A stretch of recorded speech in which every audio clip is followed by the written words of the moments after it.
নমস্কার, দেখছেন কলকাতা টিভির সঙ্গে রয়েছি আমি স্বর্ণালী। শুরু করছি চারটে চারদিকের শুরুতেই যে খবরের দিকে নজর রাখবো। এবার প্রধানমন্ত্রী নরেন্দ্র মোদীকে চ্যালেঞ্জ তৃণমূলের সর্বভারতীয় সাধারণ সম্পাদক অভিষেক বন্দ্যোপাধ্যায়ের। লক্ষ্মীর ভান্ডার দিতে হবে না, দিদি তা দিচ্ছে। বিজ্ঞপ্তি জারি করে গ্যাস ফ্রি করে দিন, পরবর্তী 5 বছরে ফ্রিতে গ্যাস দিন। চ্যালেঞ্জ করছি, 42 কেন্দ্র থেকে প্রার্থী তুলে নেব, বিজ্ঞপ্তি জারি করে গ্যাস ফ্রি করে দিন, এমনটাই নিশানা করেছেন তৃণমূলের সর্বভারতীয় সাধারণ সম্পাদক অভিষেক বন্দ্যোপাধ্যায়। 5 বছর, আগামী 5 বছর রান্নার গ্যাস ফ্রিতে দেওয়া হোক। বিজেপি সরকারকে এমন ভাষায় নিশানা করেছেন অভিষেক বন্দ্যোপাধ্যায়। তারপরে 42 কেন্দ্র থেকে নির্বাচনী যে প্রার্থী, সেই প্রার্থীদের তুলে নেবে, এমনটাই মন্তব্য করেছেন অভিষেক বন্দ্যোপাধ্যায়। আজ কুলপিতে তার জনসভা ছিল এবং সেখান থেকেই একের পর এক ইস্যুতে কেন্দ্রীয় সরকারকে নিশানা করেছেন তৃণমূলের সর্বভারতীয় সাধারণ সম্পাদক অভিষেক বন্দ্যোপাধ্যায়।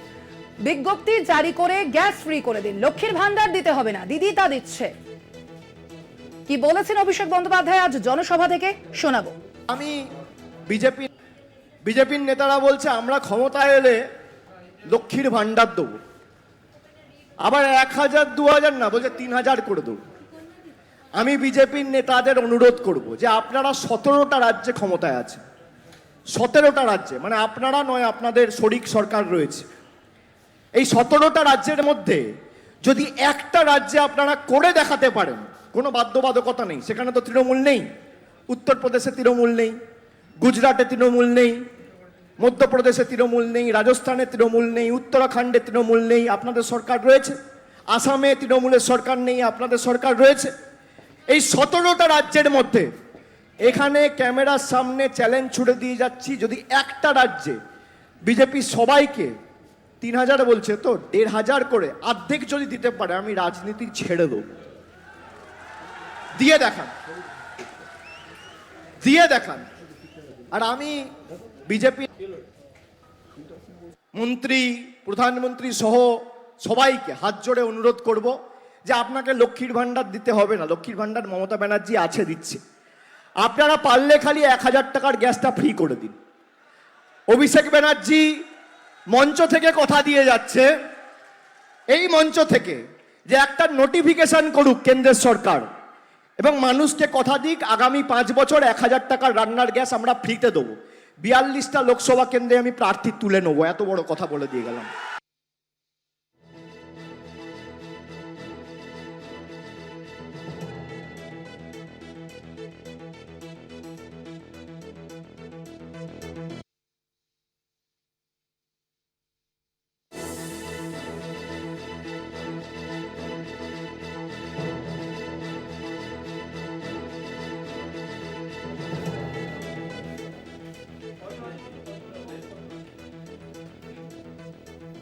এ বিষয়ে আমরা আরো বিস্তারিত জানবো। সরাসরি রয়েছেন আমাদের প্রতিনিধি কোয়েল মণ্ডল। কোয়েল, আজ কুলপিতে জনসভা থেকে আমরা শুনতে পেলাম যে একের পর এক ইস্যুতে কিন্তু অভিষেক বন্দ্যোপাধ্যায় বিজেপিকে কড়া ভাষায় আক্রমণ করেছেন।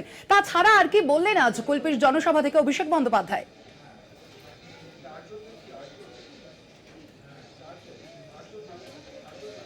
কোয়েল, শোনা যাচ্ছে?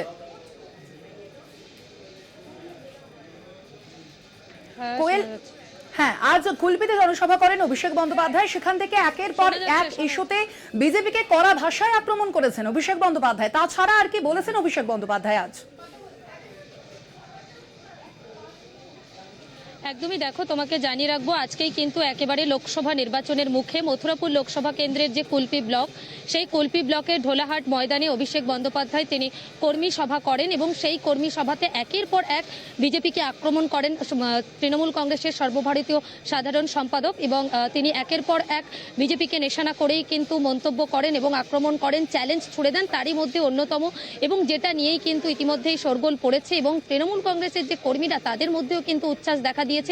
যেমনটা বারবার বিজেপির তরফ থেকে বলা হচ্ছিল যে এবারের 2024 যে লোকসভা নির্বাচন, এই লোকসভা নির্বাচনে পুনরায় যদি দেশে বিজেপি সরকার আসে, তাহলে কিন্তু সেই লক্ষ্মীর ভান্ডারের যে ভাতা, সেটা হচ্ছে বিজেপির তরফে বাড়িয়ে কিন্তু 3000 টাকা করা হবে। এই প্রসঙ্গকে তুলেই কিন্তু অভিষেক বন্দ্যোপাধ্যায় একেবারে মোদী সরকারকে নিশানা করে তিনি রীতিমতন চ্যালেঞ্জ ছুড়ে দিয়েছেন আজকের ঢোলাহাটের এই সভা মঞ্চ থেকে। তিনি যেমনটা বলেছেন যে লক্ষ্মীর ভান্ডার সেটা তো রাজ্য সরকার দিচ্ছে, মুখ্যমন্ত্রী দিচ্ছেন, পারলে বিজেপির তরফে বিজেপি চালিত সরকারের তরফে বিজ্ঞপ্তি জারি করে যে আগামী 5 বছর সেই আগামী 5 বছর মানুষের ঘরে ঘরে ফ্রিতে অর্থাৎ বিনামূল্যে রান্নার গ্যাস দিক, আর সেটা যদি করতে পারে তাহলে বাংলার যে 42টি আসন সেই 42টি আসন থেকে তৃণমূলের প্রার্থী তুলে নেবে বলে চ্যালেঞ্জ ছুড়ে দিয়েছেন অভিষেক বন্দ্যোপাধ্যায়। পাশাপাশি তোমাকে জানিয়ে রাখবো, যেহেতু দক্ষিণ 24 পরগনা জেলার যে ডায়মন্ড হারবার লোকসভা কেন্দ্র, ঠিক তার পাশের লোকসভা কেন্দ্র মথুরাপুর, আজকে মথুরাপুরের লোকসভা কেন্দ্রের তৃণমূল প্রার্থী বাপি হালদারের সমর্থনে এই সভা তিনি করেছেন এবং সভায় দীর্ঘক্ষণ বক্তব্য রেখেছেন।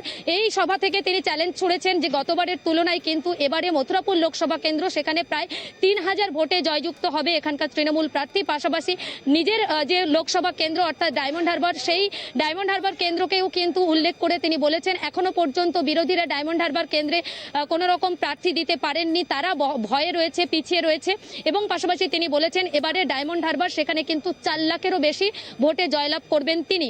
তো পাশাপাশি কিন্তু এই লোকসভা নির্বাচনকে ঘিরে একাধিক চ্যালেঞ্জ করেছেন আজকের এই সভা মঞ্চ থেকে অভিষেক বন্দ্যোপাধ্যায়।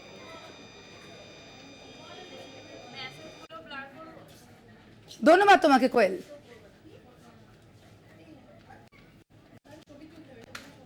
আজ কুলপির জনসভা থেকে একের পর এক ইস্যুতে নরেন্দ্র মোদী এবং কেন্দ্রীয় সরকারকে নিশানা করেছেন অভিষেক বন্দ্যোপাধ্যায়, তৃণমূলের সর্বভারতীয় সাধারণ সম্পাদক অভিষেক বন্দ্যোপাধ্যায়।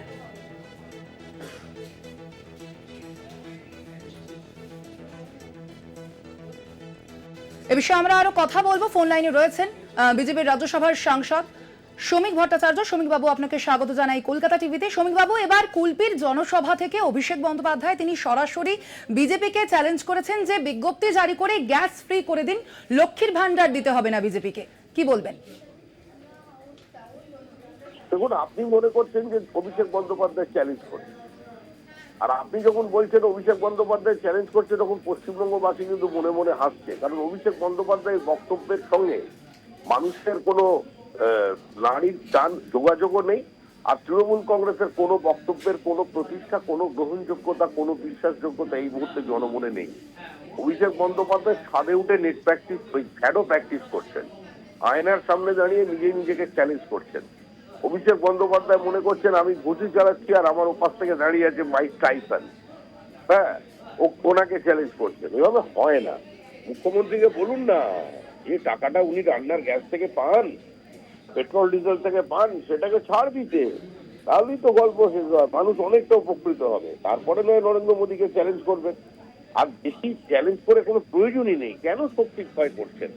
আর তো মাত্র কটা মাস, 3রা জুন ভোটের সম্ভবত শেষ ভোট, আর ভোট গণনা মানে জুন মাসের প্রথম সপ্তাহ পর্যন্ত অপেক্ষা করুন, তারপরে তো সব শেষ। নরেন্দ্র মোদী হিমালয়বাসী, আর মমতা বন্দ্যোপাধ্যায় একদম লাল কেল্লায় প্রধানমন্ত্রী হয়ে যাবেন। তখন উনি ক্যাবিনেট সাজাবেন, গ্যাস মাফ করে দেবেন, পেট্রোলের দাম অর্ধেক করে দেবেন, রাজ্যের সমস্ত যত চাকরি আছে সেগুলো আরো বিক্রি বাটা শুরু করে দেবেন, এক্সাইজের যে 1.5 টাকা করে 1 টাকা 75 পয়সা 1 টাকা 4 আনা করে উঠছে পার বটল, সেটারও ব্যবস্থা করে দেবেন, প্রত্যেকের কাছে বন্ড ইস্যু করে দেবেন, সব করতে পারবেন। খালি ক্ষমতাটা চলে আসুন। এখন গালাগাল দিয়ে আর এখন আক্রমণ করে চ্যালেঞ্জ করে কোনো লাভ নেই। ধন্যবাদ। ধন্যবাদ আপনাকে শ্রমিক বাবু আমাদের সঙ্গে কথা বলার জন্য। ফোন লাইনে ছিলেন বিজেপির রাজ্যসভার সাংসদ শ্রমিক ভট্টাচার্য। আপনাদের আবারও জানিয়ে রাখি, আজ কুলপি থেকে একাধিক ইস্যুতে বিজেপি সরকারকে আক্রমণ করেছেন তৃণমূলের সর্বভারতীয় সাধারণ সম্পাদক অভিষেক বন্দ্যোপাধ্যায়।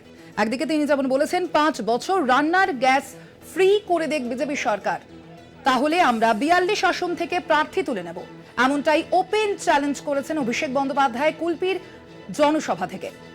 বিজ্ঞপ্তি জারি করে গ্যাস ফ্রি করে দিন, লক্ষ্মীর ভান্ডার দিতে হবে না বিজেপিকে। সেই লক্ষ্মীর ভান্ডার দিচ্ছেন রাজ্যের মুখ্যমন্ত্রী মমতা বন্দ্যোপাধ্যায়। বিজ্ঞপ্তি জারি করে বরং গ্যাস ফ্রি করে দিন, পরবর্তী 5 বছরে ফ্রিতে গ্যাস দিন, তাহলে আমরা 42 আসন থেকে প্রার্থী তুলে নেব।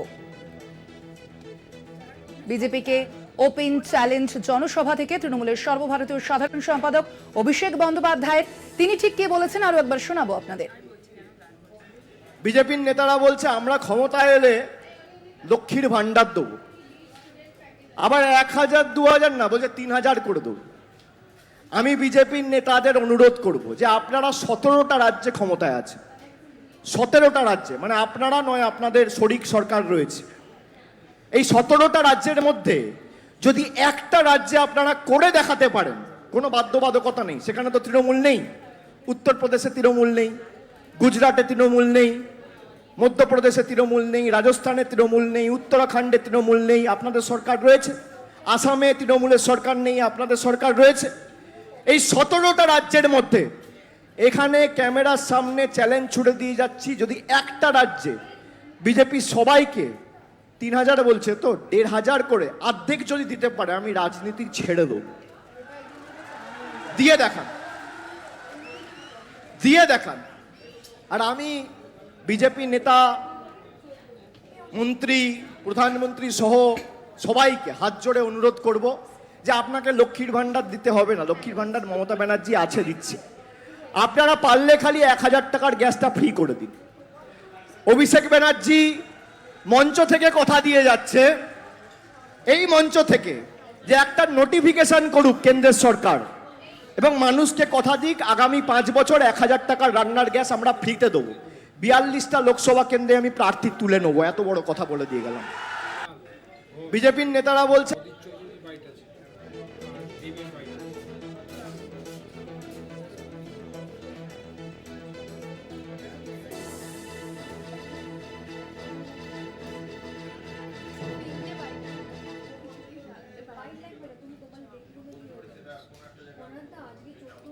ইতিমধ্যে লোকসভা নির্বাচনের নির্ঘণ্ট প্রকাশ করা হয়েছে এবং লোকসভা নির্বাচনের দিনক্ষণ যতই এগিয়ে আসছে ততই কিন্তু রাজনৈতিক দলগুলির একে অপরের উপর যে কটাক্ষ তা কিন্তু রীতিমতো বাড়ছে। আপনাদের শোনালাম অভিষেক বন্দ্যোপাধ্যায়, তিনি বিজেপিকে নিশানা করে কি বলেছে। এর পাশাপাশি আপনাদের এই মুহূর্তে যে বিষয়ে যে খবরের দিকে নজর রাখবো, কংগ্রেস প্রার্থী মিল্টন রশিদ তিনি কিন্তু এবার বলেছেন যে যদি ইন্ডিয়া জোট ক্ষমতায় আসে দেশে, তাহলে দেশের মা বোনেরা পাবেন 1 লক্ষ টাকা বছরে, এমনটাই মন্তব্য করেছেন মিল্টন রশিদ। তিনি কি বলেছেন শোনাবো।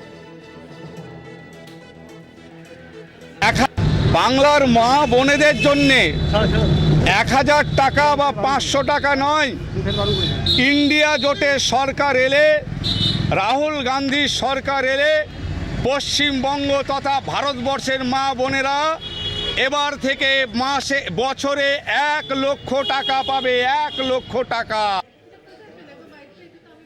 আপনারা শুনলেন কংগ্রেস প্রার্থী মিল্টন রশিদ, তিনি কে বলেছেন ইন্ডিয়া জোট যদি ক্ষমতায় আসে তাহলে পশ্চিমবঙ্গ তথা দেশের মা বোনেরা বছরে 1 লক্ষ করে টাকা পাবেন। ভোটের প্রচারে এমনই মন্তব্য করলেন সংবাদ মাধ্যমের সামনে মিল্টন রশিদ। এ বিষয়ে আরো বিস্তারিত জানবো, ফোন লাইনে রয়েছেন আমাদের প্রতিনিধি মনা বীরবংশী। মনা, আজ প্রচারে বেরিয়ে আমরা শুনলাম যে মিল্টন রশিদ কি বলেছেন, তার পরিপ্রেক্ষিতে স্থানীয় নেতৃত্ব তারা কি বলছেন? দেখো, একেবারে তুমি জানো যে বিভিন্ন রাজনৈতিক দলের নেতারা লোকসভা নির্বাচনের তারা কিন্তু প্রচারে বেরিয়ে পড়েছেন। তুমি জানো যে বীরভূম লোকসভা কেন্দ্রের কংগ্রেস প্রার্থী মিল্টন রশিদ তিনি কিন্তু এদিন জেলার সদর শহর সিউড়িতে, সিউড়ি 1 নম্বর এবং 2 নম্বর ব্লক এবং সিউড়ি সদর মানে শহরের যারা কংগ্রেসের নেতাকর্মী তাদেরকে নিয়ে একটি বৈঠক তিনি ডেকেছিলেন এবং সেখানে ভোটের কি স্ট্র্যাটেজি, কি রণকৌশল তৈরি হবে সেটা নিয়ে কিন্তু পর্যালোচনা হচ্ছে। পাশাপাশি তিনি এদিন প্রচারও কিন্তু সিউড়ি শহরের মধ্যে সারলেন এবং সেরে সংবাদ মাধ্যমের মুখোমুখি হয়ে একটি বড় ঘোষণা করলেন। কার্যত বলা যেতে পারে যে এই ঘোষণাকে নিয়ে একদিকে যেমন অবশ্যই প্রশ্নচিহ্ন, অন্যদিকে বিতর্ক সৃষ্টি হয়েছে। কি বলেছেন তিনি মিল্টন রশিদ? মিল্টন রশিদ বলছে যে ইন্ডিয়া জোটে যদি রাহুল গান্ধীর সরকার ভারতবর্ষে আসে তাহলে পশ্চিমবাংলায় যেভাবে মা বোনেদের 500 টাকা বা 1000 টাকা যে দিচ্ছে সেটা নয়, আমরা যেটা দেবো রাহুল গান্ধীর ইন্ডিয়া জোটের সরকার যদি আসে পশ্চিমবঙ্গ তথা ভারতবর্ষের বুকে যে সমস্ত মা বোনেরা রয়েছে তাদের বছর একদম। মনা, তুমি আমাদের সঙ্গে থাকো। এই মুহূর্তে ফোন লাইনে আমরা যোগাযোগ করতে পেরেছি কংগ্রেস প্রার্থী মিল্টন রশিদের সঙ্গে। আপনাকে স্বাগত জানাই কলকাতা টিভিতে। দাদা, আপনি যে কথা বলেছেন যে যদি ইন্ডিয়া জোট দেশে ক্ষমতায় আসে তাহলে মা বোনেদের জন্য 1 লক্ষ টাকা করে ধার্য করা হবে। সেক্ষেত্রে অপরদিকে অভিষেক বন্দ্যোপাধ্যায় তিনি কিন্তু আজকে কুলপির জনসভা থেকে বলেছেন যে যদি সারা দেশে বিজেপি তারা যদি গ্যাস ফ্রিতে দেওয়ার বিজ্ঞপ্তি জারি করে তাহলে 42 প্রার্থী তারা তুলে নেবে। কি বলবেন? অভিষেক ব্যানার্জি এটা একটা কৌশল ভোট নেওয়ার। অভিষেক ব্যানার্জি তো সরকারে আছে, ওনার পিসিমণি ওনার পিসিমণি গ্যাসের ভর্তুকি দিয়ে গ্যাসটা ফ্রি করতে পারেন, 1 নম্বর। আর মোদিজিকে গ্যাস ফ্রি করতে হবে, এটা অভিষেক ব্যানার্জি এমপি ছিলেন, লোকসভায় বহুবার গেছিলেন, সেখানে তিনি আবেদন করলেই বেশি ভালো হতো। এখন মানুষকে বোঝাতে চাইছে যে আমি তোমার জন্য খুব করছি। অভিষেক ব্যানার্জি এটা বলুক যে অভিষেক ব্যানার্জিরা যদি ভারতবর্ষের সরকারে আসে, অভিষেক ব্যানার্জিরা ভারতবর্ষের মানুষের জন্য কি কি করবে। যেহেতু অভিষেক ব্যানার্জিরা ভারতবর্ষের সরকারে আসবে না, হয় বিজেপিকে সাপোর্ট করবে, কারণ ইন্ডিয়া জোটে তো ওনারা নেই, বিজেপিকে সাপোর্ট করবে, না হইলে একা থাকবে। সুতরাং আপনারা তৃণমূল যদি ভারতবর্ষের সরকারে আসে, তাহলে আপনারা মানুষের জন্য কি কি করবেন বলুন। আর আমি যেটা বলতে চাইছি, ভারতবর্ষের ইন্ডিয়া জোটের সরকার এলে মা বোনেরা লক্ষ্মীর ভান্ডার পশ্চিমবঙ্গ সরকার থেকে যেমন পাচ্ছেন পাবেন, কিন্তু এটা পশ্চিমবঙ্গের ভোট নয়, এটা ভারতবর্ষের ভোট। ভারতবর্ষে ইন্ডিয়া জোট সরকারে এলে লক্ষ্মীর ভান্ডারের সঙ্গে সঙ্গে মহালক্ষ্মী ভান্ডার থেকে বছরে 1 লক্ষ টাকা করে ভারত সরকার ইন্ডিয়া সরকার দেবে। ধন্যবাদ আপনাকে। ফোন লাইনে ছিলেন কংগ্রেস প্রার্থী মিল্টন রশিদ, তার পাশাপাশি রয়েছে আমাদের প্রতিনিধি মনা বীরবংশী। মনা, তুমি যেমনটা বলছিলে,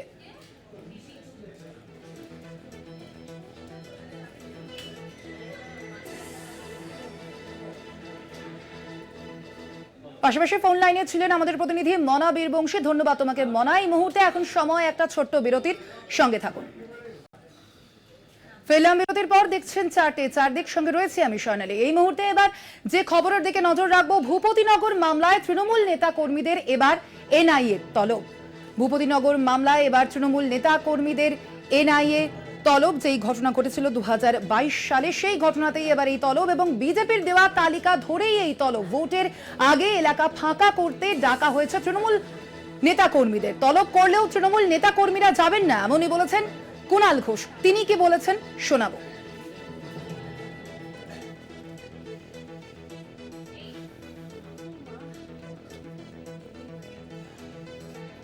it is fact or not যে আপনার অফিসারের কাছে বিজেপির নেতারা দেখা করছে, লিস্ট দিচ্ছে,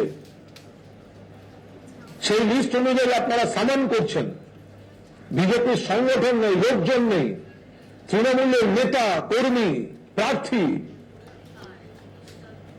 বুথ কর্মী, সংগঠক, সিবিআই, ইডি, কখনো বহুয়া মৈত্র, কখনো কাউন্সিলর জয় বিশ্বাস, কখনো বড় নেতা, প্রতিষ্ঠিত নাম, কখনো লড়াকু কোনো বুথ কর্মী,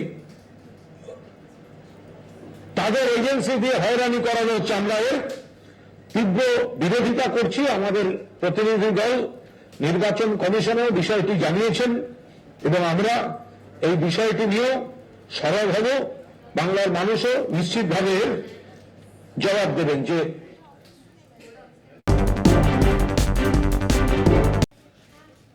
ফেললাম বিরতির পর, দেখছেন চারদিক, রয়েছি আমি স্বর্ণালী। এবার যে খবরের দিকে নজর রাখবো, কুণাল ঘোষের নিশানায় এবার বামেরা।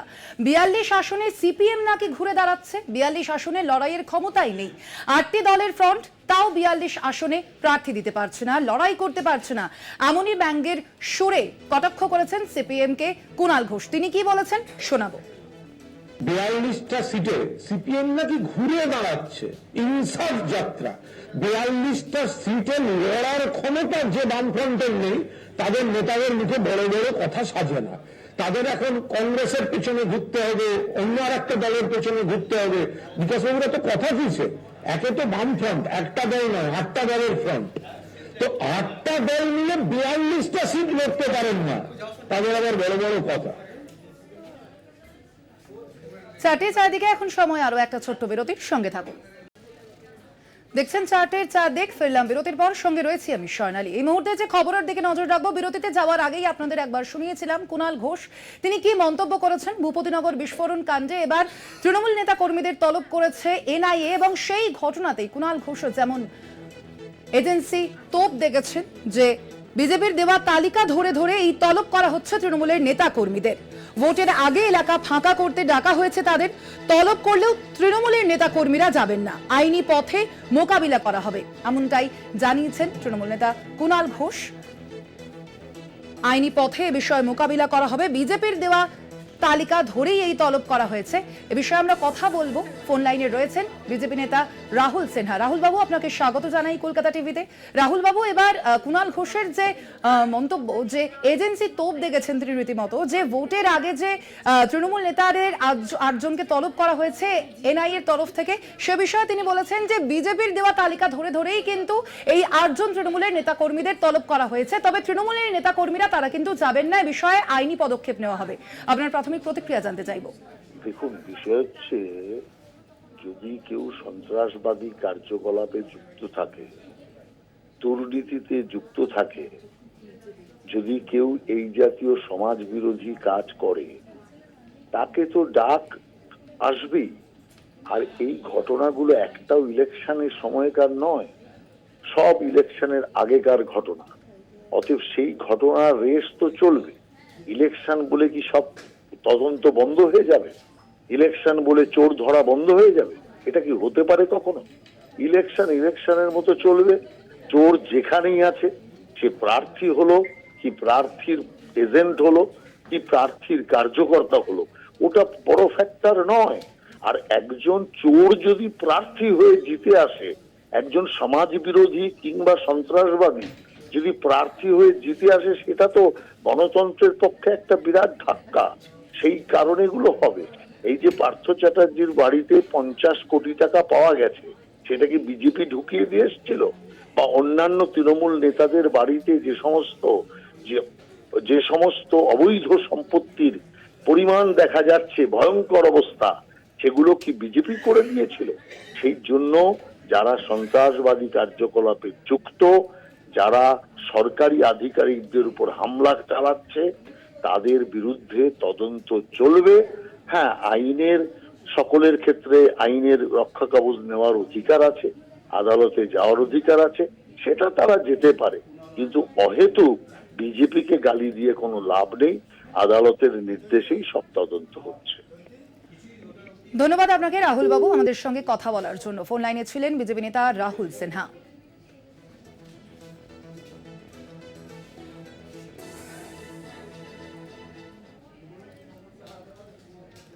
এবার আমরা নজর রাখবো যে খবরের দিকে। তার পাশাপাশি কুণাল ঘোষ যেমন মন্তব্য করেছেন, তার নিশানায় কিন্তু এবার বামেরাও। তিনি মন্তব্য করেছেন যে 42টি আসনে নাকি এবার সিপিআইএম ঘুরে দাঁড়াচ্ছে। ব্যঙ্গের সুরে তিনি কিন্তু এই মন্তব্য করেছেন কুণাল ঘোষ। তার পাশাপাশি তিনি বলেছেন 42টি আসনে সিপিআইএম লড়াই করতে পারছে না, 8টি দলের ফ্রন্ট, তাও 42 আসনে লড়তে পারছে না। কখনো কংগ্রেস, কখনো বা অন্য দলের পিছনে দৌড়াচ্ছে। সিপিএমকে তীব্র ভাষায় আক্রমণ করেছেন কুণাল ঘোষ। কখনো কংগ্রেস, কখনো অন্য দলের পিছনে দৌড়চ্ছে সিপিএম। 42টি আসনে তারা লড়াই করতে পারবে না, তারা লড়াইয়ের ক্ষমতা নেই তাদের।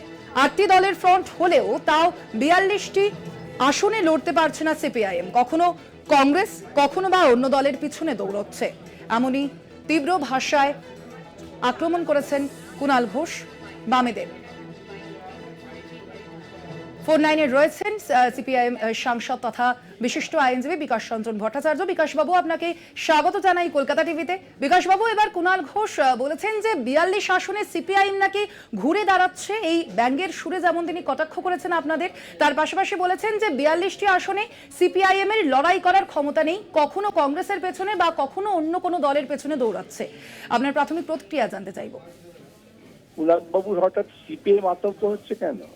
ওর এত চিন্তা কেন সিপিএম কি করছে কি না করছে? উনি ওর দল নিয়ে ভাবুন, ওর দলের চোর ডাকাতদের রক্ষা করতে পারে কিভাবে সেটা করুন। সিপিএম এর যা করে সেটা সিপিএম করবে, এই নিয়ে ওকে ভাবতে হবে না।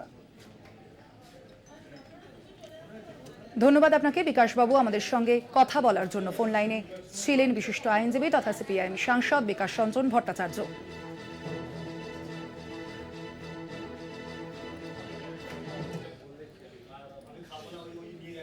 চারটের চারদিকে এখন সময় আরো একটা ছোট্ট বিরতির, সঙ্গে থাকুন।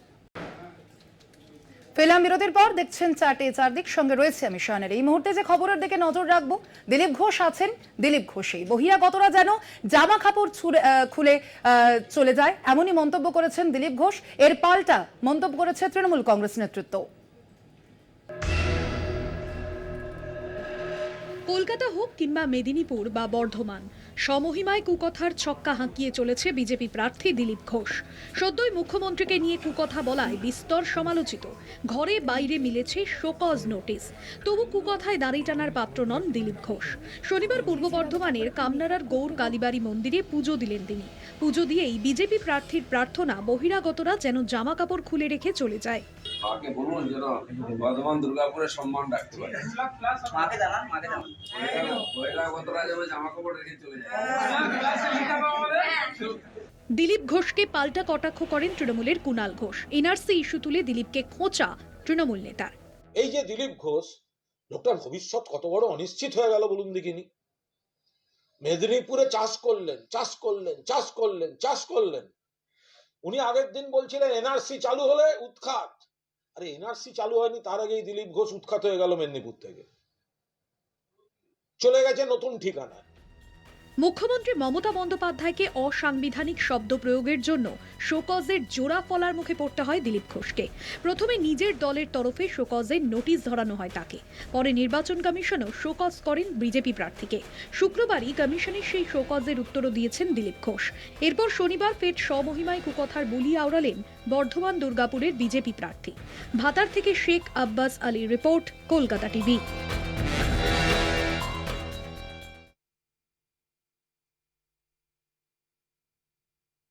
পাল্টা অবশ্যই তৃণমূল কংগ্রেস নেতৃত্ব, তারাও কিন্তু দিলীপ ঘোষকে কড়া ভাষায় আক্রমণ করেছেন। অর্থাৎ লোকসভা নির্বাচন যতই সামনে আসছে, আমরা দেখতে পাচ্ছি এই কটাক্ষ পাল্টা কটাক্ষ, হুমকি পাল্টা হুমকি, সেইগুলি ধীরে ধীরে বাড়ছে। এবং এর পরিপ্রেক্ষিতে বঙ্গ বিজেপিকে কিন্তু এবার নিশানা করেছেন কুণাল ঘোষ। তিনি বলেছেন, আদি বিজেপি নেতারা ক্ষুব্ধ, দিলীপ ঘোষরা ফিসফিস করে বলছেন। এবার চুপচাপ জোড়া ফুলে ছাপ, হিন্দু ভোটও বিজেপির থেকে সরছে, আদি বিজেপির ভোটও বিজেপি থেকে সরছে, এমনই মন্তব্য করেছেন কুণাল ঘোষ। দিলীপ ঘোষ পাশাপাশি বিজেপিকে নিশানা করে কুণাল ঘোষ কি বলেছেন শোনাবো। যাদের বিরুদ্ধে তারা একসময় লড়াই করতেন, তারাই গিয়ে দলটাকে দখল করে নিয়েছেন, তারা অপমানিত, তারা ক্ষুব্ধ। ফলে সেই জায়গায় দাঁড়িয়ে দার্জিলিং থেকে শুরু করে তমলুক পর্যন্ত একটা স্লোগান আদি বিজেপির মধ্যে চলছে। দিলীপ বাবুরা ফিস করে লোকের কানে বলে দিচ্ছেন, এবার চুপচাপ জোড়া ফুলে ছাপ। বিজেপির থেকে যাদের উগ্র হিন্দুত্ব দেখাতে চাইছিল বিজেপি, হিন্দু ভোটাররাও বুঝতে পারছেন যে বিজেপি হিন্দুদেরও বন্ধু নয়, মুসলমানদেরও বন্ধু নয়। হিন্দু ভোট বিজেপির থেকে সরছে। দুই, আদি বিজেপির ভোট, পুরনো যারা বিজেপি, নতুনদের উৎপাতে, দুর্নীতিগ্রস্ত দলবন্ধুদের উৎপাতে পুরনো বিজেপির ভোট, আদি বিজেপির ভোট, আরএসএস বিজেপির ভোট, সেটা বিজেপির থেকে সরছে। আপনারা শুনলেন কুণাল ঘোষ বঙ্গ বিজেপিকে এবার নিশানা করেছে। তিনি যেমনটা বলেছেন, হিন্দু ভোটও যেমন বিজেপি থেকে সরছে, পাশাপাশি তিনি দাবি করেছেন আদি বিজেপির ভোটও বিজেপি থেকে সরছে। আদি বিজেপি নেতারা ক্ষুব্ধ, দিলীপ ঘোষরা ফিসফিস করে বলছেন, এবার চুপচাপ জোড়া ফুলে ছাপ, হিন্দু ভোটও যেমন বিজেপির থেকে সরছে, তার পাশাপাশি আদি বিজেপির ভোটও বিজেপি থেকে সরছে, এমনটাই দাবি করেছেন কুণাল ঘোষ। সরাসরি বঙ্গ বিজেপিকে নিশানা করেছেন তৃণমূল কংগ্রেস নেতৃত্ব। আপনারা শুনলেন কুণাল ঘোষ কি দাবি করেছেন। আদি বিজেপি নেতারা বর্তমানে ক্ষুব্ধ, দিলীপ ঘোষরা ফিসফিস করে বলছেন, এবার চুপচাপ জোড়া ফুলে ছাপ, হিন্দু ভোটও বিজেপির থেকে সরছে, আদি বিজেপির ভোটও বিজেপি থেকে সরছে, এমনটাই দাবি করেছেন কুণাল ঘোষ। আপনাদের আরো একবার জানিয়ে রাখি যে খবরের দিকে আমরা নজর রেখেছি, বঙ্গ বিজেপিকে এবার নিশানা কুণাল ঘোষের। তিনি বলেছেন আদি বিজেপি নেতারা ক্ষুব্ধ, পাশাপাশি তিনি আরো মন্তব্য করেছেন, দিলীপ ঘোষরা ফিসফিস করে বলছেন, এবার চুপচাপ জোড়া ফুলে ছাপ, ভোটও যেমন বিজেপির থেকে সরছে, পাশাপাশি আদি বিজেপির ভোটও বিজেপি থেকে সরছে, এমনটাই দাবি করেছেন কুণাল ঘোষ। বঙ্গ বিজেপিকে এবার নিশানা তৃণমূলের রাজ্য সম্পাদক কুণাল ঘোষের। চারটে চারদিকে এখন সময় একটা ছোট্ট বিরতির, ফিরছি আরো খবর নিয়ে, সঙ্গে থাকুন। ফেলাম বিরতির পর, দেখছেন চারটে চারদিকে। এই মুহূর্তে নজর রাখবো যে খবরের দিকে। এবার বিস্ফোরক মন্তব্য দেবের, তৃণমূলকে হারাতে পারে তৃণমূলই, 2019-এর নির্বাচনে টের পেয়েছি, এমনই মন্তব্য করেছেন দেবরায়। ভোট প্রচারে দেবের এই মন্তব্যে জল্পনা শুরু হয়েছে। তৃণমূলকে হারাতে পারে তৃণমূলই, 2019 সালের নির্বাচনে আমি টের পেয়েছি। দেবরায় ভোট প্রচারে দেবের এই মন্তব্যে জল্পনা শুরু হয়েছে। এ বিষয়ে আমরা আরো বিস্তারিত জানবো। ফোন লাইনে রয়েছেন প্রতিনিধি সৌম্যকান্তি ত্রিপাঠী। সৌম্যকান্তি, ঠিক কি কারণে দেবের এই মন্তব্য? জানিয়ে রাখি, সেটা হচ্ছে যে ডেবরাতে আজকে দীপক অধিকারী অর্থাৎ দেবের প্রচার ছিল এবং সারাদিন প্রচার র্যালি করার পরে ডেবরা অডিটোরিয়ামে তিনি কর্মীদের উদ্দেশ্যে বক্তব্য রাখতে গিয়ে তিনি আক্ষেপ প্রকাশ করেন। তিনি যেটা বলেন যে আমাদের এই মুহূর্তে পশ্চিমবঙ্গে যে তৃণমূল কংগ্রেসের অবস্থান এবং পশ্চিমবঙ্গে তৃণমূল কংগ্রেস এখন শক্তিশালী সংগঠন, ভারতবর্ষে এত ভালো শক্তিশালী সংগঠন আর কোথাও নেই। তাই তৃণমূল কংগ্রেসকে এই মুহূর্তে অন্য কোনো দল, বিরোধী দল হারাতে পারে না।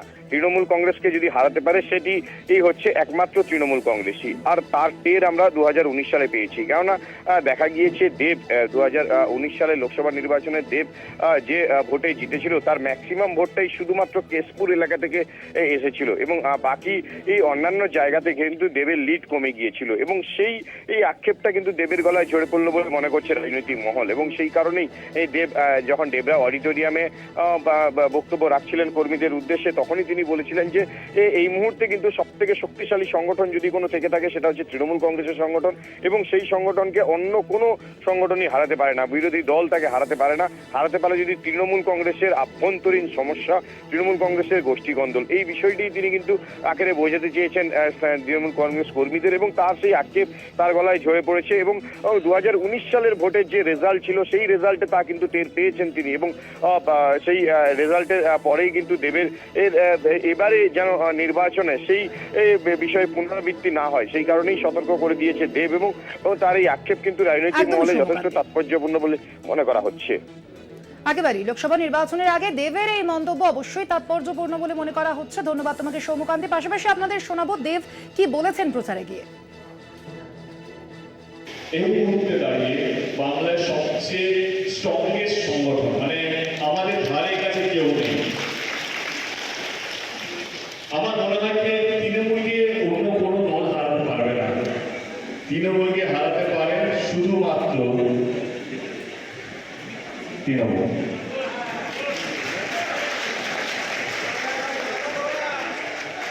এইটা আমি 2019-এ বুঝেছিলাম। আসছে পরবর্তী খবরের দিকে। এবার ইডির জেরার মুখোমুখি শেখ শাহজাহান। সংশোধনাগারে গিয়ে জিজ্ঞাসাবাদের অনুমতি দিল বসিরহাট আদালত। শালীর আকুঞ্চিপাড়ায় রেশন দুর্নীতি মামলায় শেখ শাহজাহানের বাড়িতে ইডির হানা। ওই দিন থেকেই শিরোনামে সন্দেশখালী।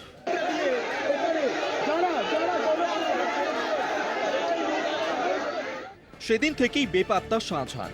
প্রায় 55 দিন পর রাজ্য পুলিশের হাতে গ্রেফতার হয় সন্দেশখালীর তৃণমূল নেতা।